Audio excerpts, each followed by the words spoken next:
السلام علیکم نوی ویډیو سره تاسو خپل کلی وایو امید لرم چې تاسو ټول به روغ جوړ خوشاله وئ ژوند په مزو کې به وئ السره کې ډیره زیاته دردناکه واقعه مخې ته شوې ده چې یو ظالم خاوند راپاسي او خپل د دوه وختو ناوې ښځه ډیره بې دردۍ سره قتل کوي د ناوې ښځې مور او پلار میډیا ته ډیر زیات جړلي دي وایي زموږ لور سره یې ډیر زیات ظلم کړی دی دوستان ظالم خاوند خپله ښځه ولې قتل کوله پوره معلومات خبرونو لپاره زموږ د ویډیو خامخا وګورئ تر اوسه زموږ چینل چا نه وي سبسکرایب کړی خو موږ زموږ چینل سبسکرایب کړئ تر نشان خامخا واخلئ موږ هر یوه نوې معلوماتي ویډیو تاسو ته په اسانۍ سره میلاویږي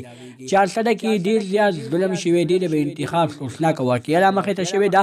چې یو خاوند راپاسي او خپله د دوه وختو ناوې ښځه ډیره بې دردۍ سره قتل کوي او بیا د هغه ناوې ښځې مور او پلار په میډیا باندې په چغو چغو جاري وایي زموږ لور سره ډیر زیات ظلم شوی دی اخر زموږ د لور ګناه سوا مونږ ته د خپلې لور ګناه وښیي نو مونږ بیا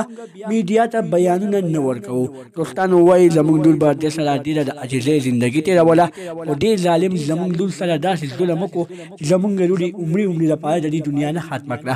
دوستانو مور او پلار یې ډېر زیات جاري وایي زموږ لور سره ډېر زیات ظلم شوی دی مونږ د انصاف مطالبه لرو چې مونږ ته انصاف میلو شي ځکه چې د انصاف حکومت دی د انصاف په حکومت کې چاته انصاف نه میلاویږي